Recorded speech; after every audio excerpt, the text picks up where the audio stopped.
सहनावतु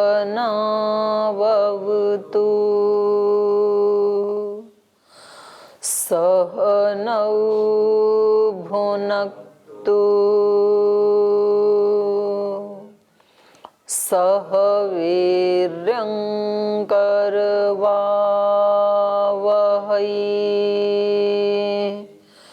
तेजस्विनावधीतमस्तु मा विद्विषावहै।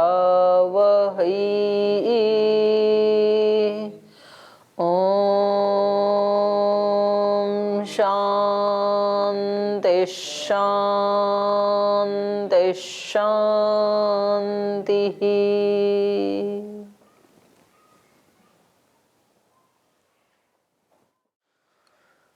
तो न्याय दर्शन के द्वितीय अध्याय में हम प्रथम आनिक पढ़ रहे हैं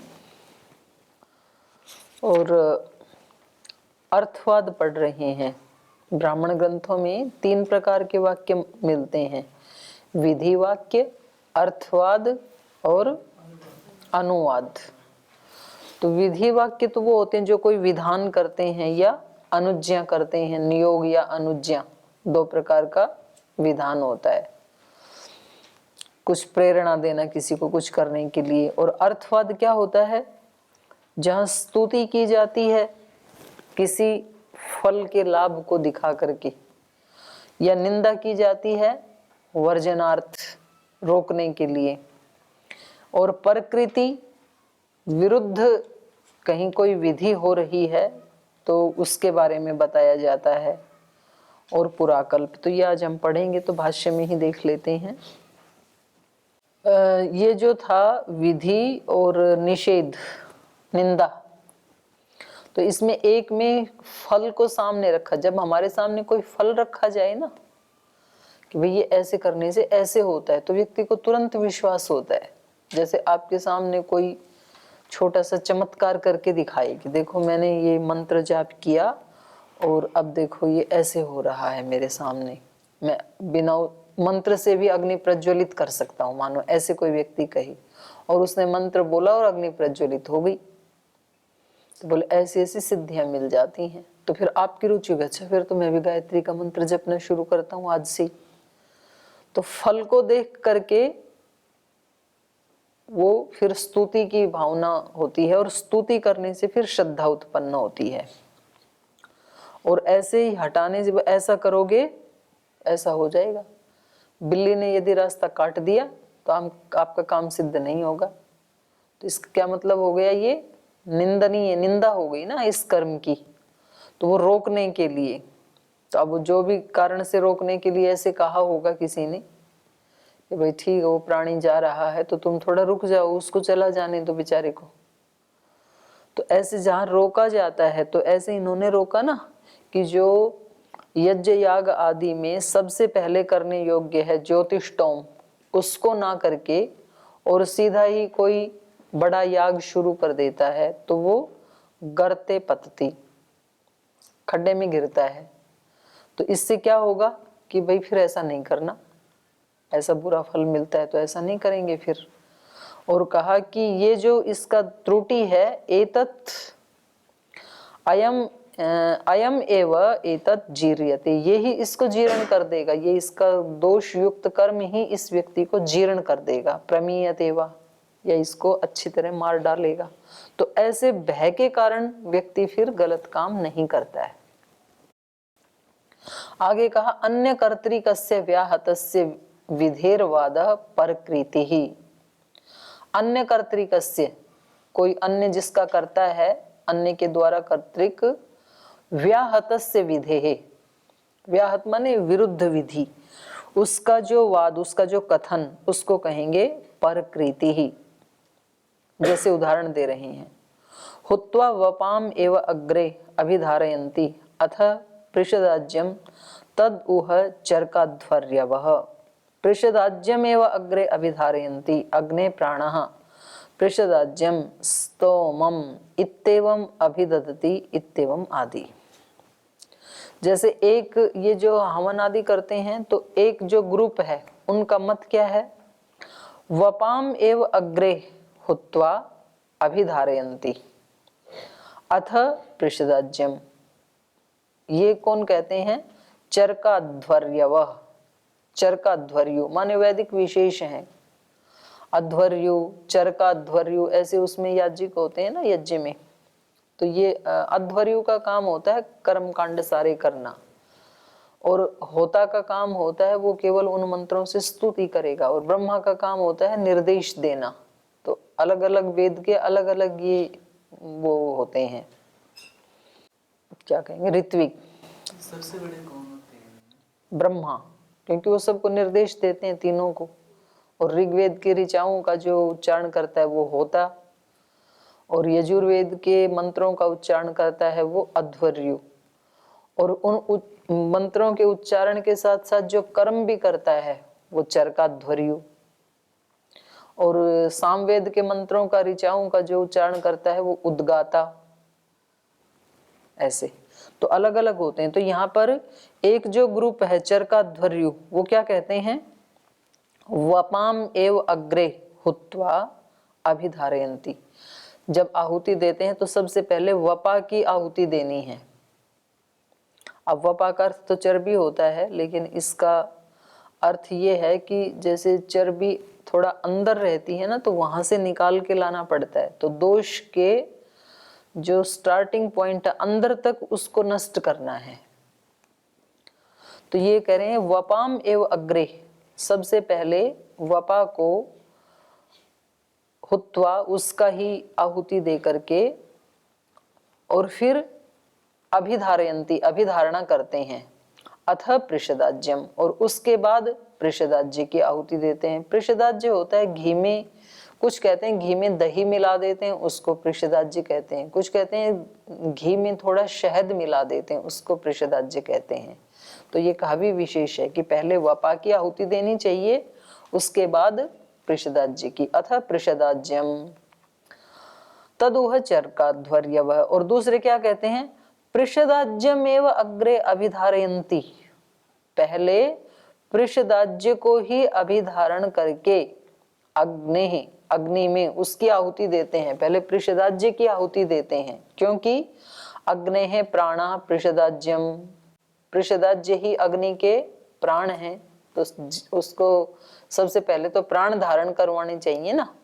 तो इसलिए वो कहते हैं कि पहले अग्नि में पृषदाज्य की ही आहुति देनी चाहिए। अग्नेः प्राणः पृषदाज्यम स्तोमम, माने जो पृषदाज्य की आहुति देने वाला जो स्तोम है, ग्रुप ऑफ मंत्राज, उसको पहले उन मंत्रों को बोल के पहले पृषदाज्य की ही आहुति देनी चाहिए, क्योंकि वही अग्नि के प्राण है। इत्येवम् अभिवदति अभिदधति, तो ऐसा वो कहते हैं कि इस प्रकार से धारण करना चाहिए।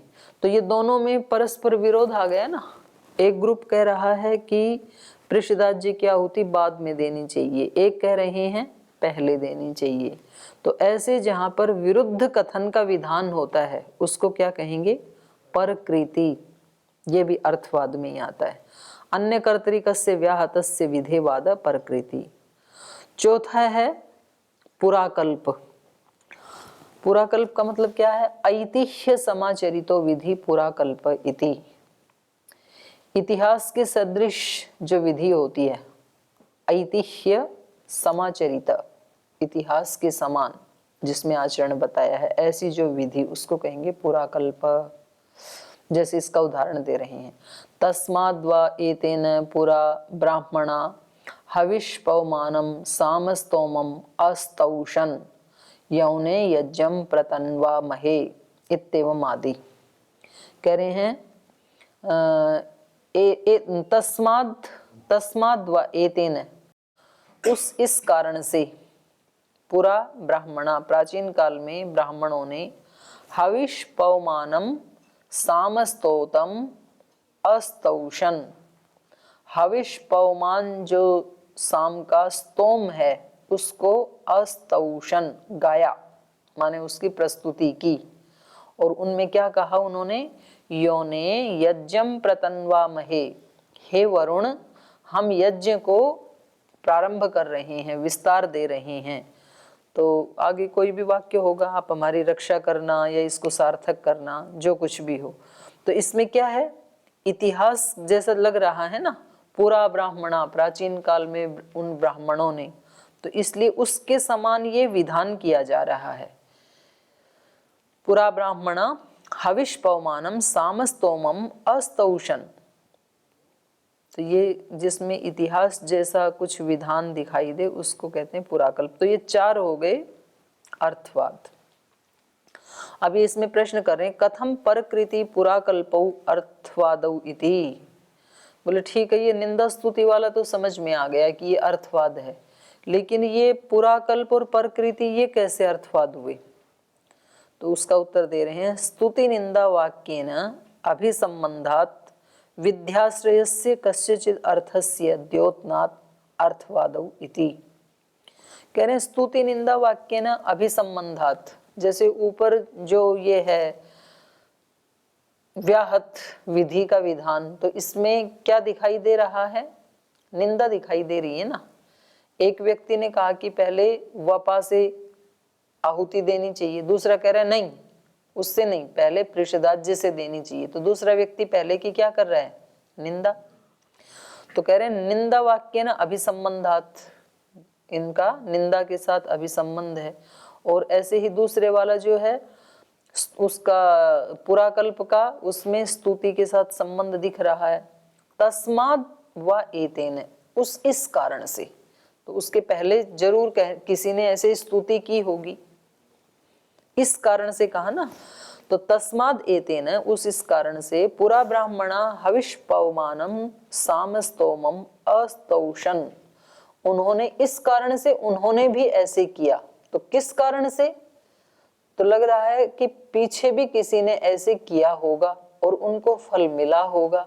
तो उस इस कारण से तो स्तुति हो गई ना, कि उन्होंने उस विशेष साम का जो स्तोम था, तो उससे उन्होंने गान किया, प्रस्तुति की, उनको फल दी मिला। तो ऐसे ही यहाँ पर भी कह रहे हैं, योने हे वरुण देव यज्ञम प्रतन्वा महे, तो हम भी उसी तरह की कामना लेकर के इस यज्ञ का प्रारंभ कर रहे हैं। तो कह रहे हैं इन दोनों का भी स्तुति निंदा वाक्य न अभिसंबंधात विद्याश्रयस्य, विधि के आश्रय रूप का ही, कस्यचित अर्थस्य द्योतनात्, किसी अर्थ का द्योतन करने के कारण अर्थवादो इति, ये दोनों भी अर्थवाद ही हैं। तो 2 हो गए ना, ब्राह्मण ग्रंथों के 2 प्रकार के वाक्य हो गए, विधि वाक्य और अर्थवाद। अब तीसरा क्या है? अनुवाद। अनुवाद क्या है? विधि विहितस्य अनुवचनम अनुवादः। विधि विहितस्य, विधि के विधान का, अनुवचनम, उसका पुनः कथन करना, ये अनुवाद है। तो का विधि अनुवचनम च अनुवादो विहितानुवचनम च, तो 2 प्रकार का अनुवाद हो गया। एक तो विधि का अनुवचन अनुवाद है, और दूसरा विहितानुवचनम, विहितानु मतलब विधि से विहित अर्थ का जो अनुवचन किया जाता है, उसको भी क्या कहेंगे? अनुवाद। पूर्व है शब्दानुवादो अपरो अर्थानुवाद है। पहले वाला तो शब्द का अनुकथन किया जाता है विधि में, तो विधि अनुवचनम, ये तो शब्द का अनुकथन होता है इसमें। और दूसरा अर्थानुवाद है, जो विधि से विहित अर्थ है उसका इसमें अनुवचन किया जाता है। यथा जैसे पुनरुक्ते द्विविधम एवं अनुवादोपि द्विविधम, जैसे पुनरुक्ति 2 प्रकार की है, ऐसे ही अनुवाद भी 2 प्रकार का है। पुनरुक्ति 2 प्रकार की कौन सी है? सार्थक और निरर्थक। किसी शब्द को 2 बार अभ्यास करते समय बार बार बोलते हैं तो उसको हो गया ना पुनरुक्ति। तो पुनरुक्ति भी 2 प्रकार की है। एक तो आप कहो कि चलो चलो, तो ये सार्थक है कि निरर्थक है? यदि आपकी भावना ये है कि जल्दी चलो, तो सार्थक हो गई ना ये। और यदि कोई भावना नहीं है और फिर आप बोल रहे हैं, तो वो हो जाएगा निरर्थक। तो कह रहे हैं जैसे ये दो प्रकार की होती है पुनरुक्ति। यथा पुनरुक्ते द्विविधम एवं अनुवादोपि द्विविधम, ऐसे अनुवाद भी दो प्रकार का होता है। किमर्थम पुनः विहितम अनुद्यते, बोले जो अर्थ है, जो विधि का विहित अर्थ है, उसको दोबारा क्यों कहा जाता है? तो बोला अधिकारार्थम, अधिकार के लिए, माने किसी एक कर्म में प्रवृत्त करने के लिए। जैसे अष्टाध्यायी आदि में भी होता है ना, अधिकार चलता है, तो इसलिए विहितम अधिकृत्य स्तुतिर बोध्यते निंदावा, क्योंकि उस विहित को ही अधिकृत करके या तो स्तुति कही जाती है या तो निंदा कही जाती है। विधि विशेषो वा अभिधीयते, या फिर किसी विधि विशेष का वहां पर विधान किया जाता है। विहिता अनंतरार्थोपि च अनुवादो भवति, और जो विहित कोई अर्थ है, विहिता अनंतरार्थ, उसके पश्चात जो कर्म किया जाता है, जैसे ये है ना कि भाई ये 5 आहुति या ये 3 समिधाएं दी जाएंगी और उसके बाद जल सिंचन किया जाएगा, तो ये क्या हो गया? विहित अनंतरार्थ, विहित के बाद जो किया जाता है एक विधान, फिर उसके बाद यज्ञ किया जाएगा, उसके बाद सामगान किया जाएगा, तो उसके बाद किया जाने वाला कार्य उसको कहेंगे विहित अनंतरार्थो अपि च अनुवादो भवति। विहित के बाद किए जाने वाला जो कर्म है उसको भी अनुवाद ही कहते हैं। एवं अन्यत अपि उत्प्रेक्षणीयम, और कह रहे हैं ऐसा और भी कारण हो सकते हैं अनुवाद के, दो तीन कारण तो इन्होंने बता दिए, ऐसे ही और भी हो सकते हैं। एवं अन्यत अपि उत्प्रेक्षणीयम, तो कह रहे हैं जैसे लोक का उदाहरण दिखा रहे हैं अभी। लोके पी, ये तो था ब्राह्मण ग्रंथों का, वहां पर अनुवाद क्यों किया गया? कह रहे हैं जैसे लोक में भी, लोके पी विधि अर्थवादो अनुवाद इति च त्रिविधम वाक्यम, लोक में भी ये तीनों प्रकार के वाक्य देखे जाते हैं, विधि भी देखी जाती है, अर्थवाद भी देखा जाता है और अनुवाद भी देखा जाता है। जैसे उदाहरण दे रहे हैं, ओदनम पचेत इति विधि वाक्यम, जैसे कोई व्यक्ति बैठा है, बोले भाई चावल पकाने चाहिए, पाचक भी वहीं खड़ा था, तो ये क्या हो गया? विधि वाक्य हो गया। ओदनम पचेत, चावल पकाएं क्या, चावल पकाने चाहिए, इस प्रकार से। और फिर अर्थवाद क्या हो जाएगा? अर्थवाद वाक्यम आयुर्वर्चो बलम सुखम प्रतिभानम च अन्य प्रतिष्ठितम, इसका अर्थवाद क्या हो गया? बोले इसमें चावल में आयु है, वर्चस्व है, बल है, सुख है, प्रतिभा है, ये सब इस अन्न में, चावल में प्रतिष्ठित है, तो ये क्या हो गया? अर्थवाद हो गया उसी का। और अनुवाद क्या हो जाएगा? पचतु पचतु भवान इति अभ्यासः क्षिप्रम पच्यताम इति वा, तो बोले भाई फिर तो पकाओ पकाओ, इतना ही बढ़िया चीज है, यदि आयु बल सब सुख देने वाली है, प्रतिभा देने वाली है, तब तो पचतु पचतु भवान, फिर तो आप पकाओ। तो ये क्या हो गया? ये जो अभ्यास है इसका मतलब क्या है? क्षिप्रम पच्यताम, जल्दी पकाओ फिर, इतनी बढ़िया चीज है तो ये क्या हो गया? अनुवाद। या फिर कहें अंग पच्यताम इति अध्येषणार्थम, कि भाई पका लो फिर, इतनी अच्छी चीज है तो यहाँ पर उसको प्रेरणा दी जा रही है, तो ये भी अनुवाद हो गया। और कहें पच्यताम एव इति च अवधारणार्थम, बोले अवश्य पकाना ही है, आज चावल ही पकेगा, रोटी नहीं पकेगी, पच्यताम एव, तो ये क्या हो गया? अवधारणार्थम, निश्चय हो गया, चावल ही पकेगा, रोटी नहीं पकेगी। तो कह रहे हैं यथा लौकिके वाक्ये विभागेन अर्थग्रहणात् प्रमाणत्वम एवं वेदवाक्यानामपि विभागेन अर्थग्रहणात् प्रमाणत्वम भवितुम अर्हति। तो जैसे लोक में ये जो वाक्यों का विभाग किया गया है, यथा लौकिके वाक्य विभागेन अर्थग्रहणात्, तो वो सार्थकता है ना, सार्थकता का ग्रहण होने से प्रमाणत्वम, उसका प्रमाणत्व माना जाता है। एवं ऐसे ही वेदवाक्यानामपि विभागेन, वेद वाक्यों का भी जो विभाग से कथन किया है, विधि वाक्य, अर्थवाद, अनुवाद, तो वहां पर भी अर्थ ग्रहणात् प्रमाणत्वम भवितुमर्हति, तो वहां भी जरूर कोई ना कोई सार्थकता होने से उसका भी प्रमाणत्व होना ही चाहिए। अब पूर्व पक्षी कह रहा है न अनुवाद पुनरुक्तयोर विशेषः शब्दाभ्यासोपपत्ते है। मतलब कह रहे भाई जब हम तो दोबारा बोले तो पुनरुक्ति हो जाती है और आप बोलो तो अनुवाद हो जाता है। समर्थ को नहीं दोष गोसाई। तो कह रहे न अनुवाद पुनरुक्तयोर विशेष है। हमें तो ये लग रहा है अनुवाद और पुनरुक्ति में कोई विशेषता नहीं है, माने दोनों समान ही हैं, क्योंकि शब्दाभ्यासोपपत्ते दोनों ही में ही शब्द का अभ्यास होता है, बार बार बोला जाता है। तो जब हम बार बार बोलते हैं तो आप कहते हो पुनरुक्ति दोष है, और जब आप खुद बोलते हो तो बोलते हो अनुवाद हो रहा है। तो ये इनका कहना है। पुनरुक्तम असाधु साधु अनुवाद इति अयम विशेषो नोपपद्यते। बोले पुनरुक्ति को तो आप असाधु कहते हैं और साधु अनुवाद, अनुवाद को आप साधु कहते हैं।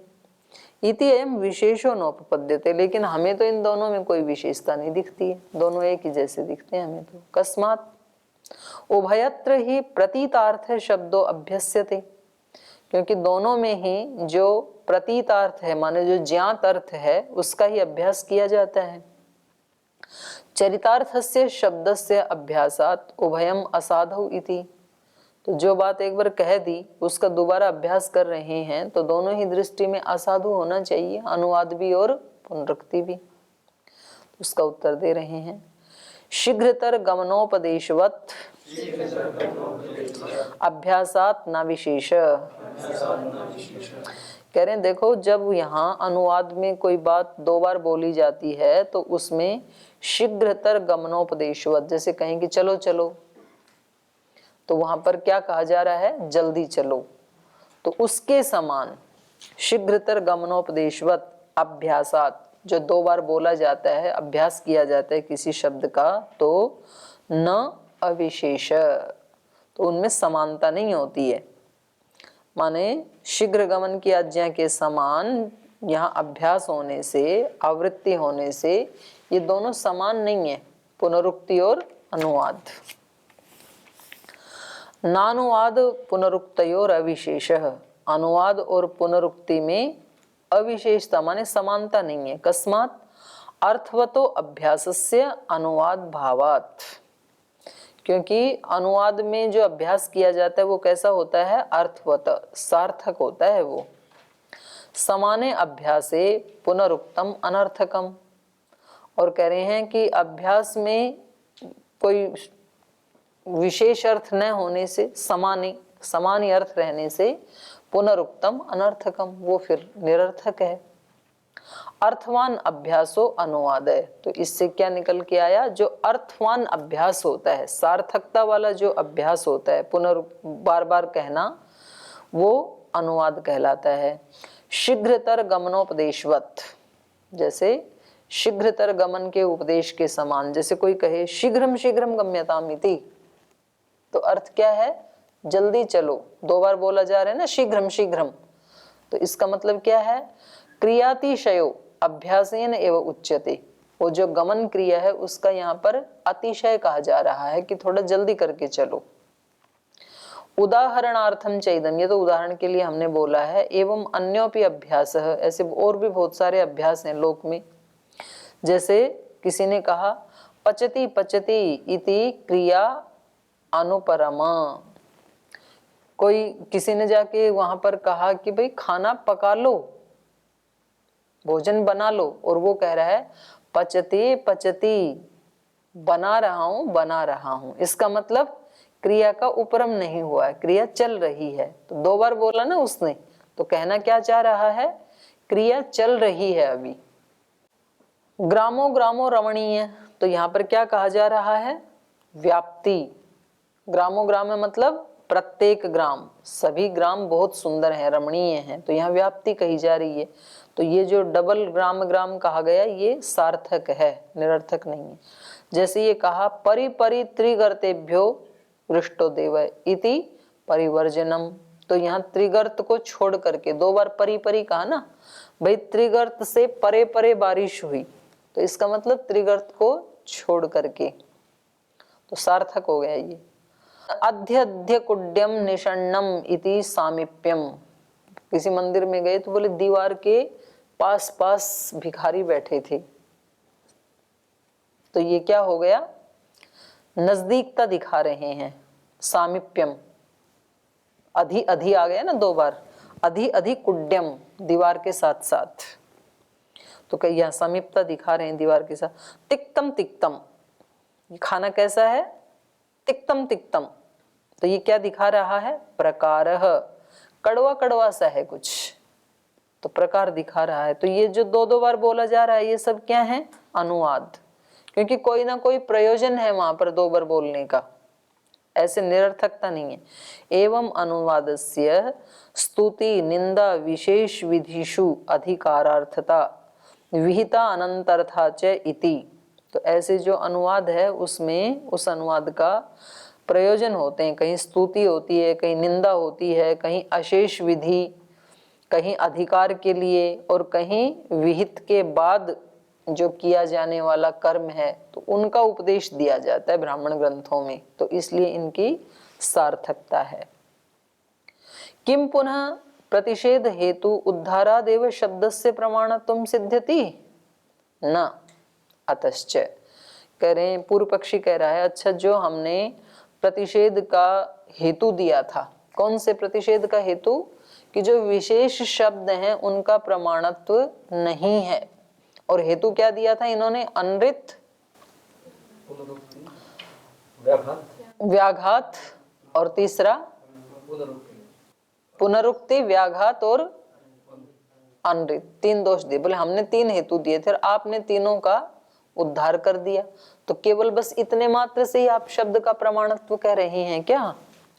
किम प्रतिषेध हेतु उद्धाराद एवं शब्दस्य प्रमाणत्वं सिद्ध्यति, कह रहे न, बोले नहीं नहीं, वो तो ठीक है हमने उद्धार तो कर ही दिया आपका, पर इतना ही नहीं है, अतश्च, और भी आपको बता रहे हैं शब्द का प्रमाणत्व क्यों है। तो सूत्र बोलिए, मंत्र आयुर्वेद प्रामाण्यवच्च तत्प्रामाण्यम आप्त प्रामाण्यात, करे नहीं, देखो मंत्र आयुर्वेद इनके प्रामाणिक होने से, इनका प्रामाण्य होने से, तत्प्रामाण्यम आप्त प्रामाण्यात, बोले क्यों उनका प्रामाण्य क्यों है, बोले उनका प्रामाण्य इसलिए क्योंकि वो आप्त पुरुषों के वचन है, तत्प्रामाण्यम आप्त प्रामाण्यात, क्योंकि आप्त प्रामाणिक व्यक्ति होते हैं, तो उन्होंने जो बोल दिया मंत्रों में या आयुर्वेद में, तो उसके प्रामाणिक होने से, जब ये शब्द प्रामाणिक हैं तो जरूर जो विधि वाक्य आदि हैं ग्रंथों में, ब्राह्मण ग्रंथों में 3 प्रकार के जो शब्द विशेष जिनको आप कह रहे हैं वो सब भी प्रामाणिक ही हैं।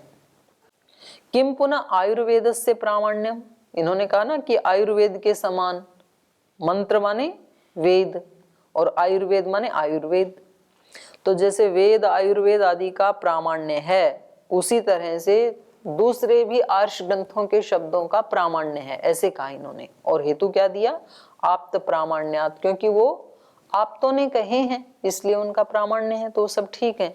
तो बोले आप ये बताओ आयुर्वेद का ही क्या प्रामाण्य, उसको क्यों प्रामाण्य माने हम। किम पुनः आयुर्वेदस्य प्रामाण्यम, बोले यत् तद आयुर्वेदेन उपदिश्यते इदं कृत्वा इष्टम अधिगच्छति इदं वर्जयित्वा अनिष्टम जहाति तस्य अनुष्ठीयमानस्य तथा भाव सत्यार्थता अविपर्यय।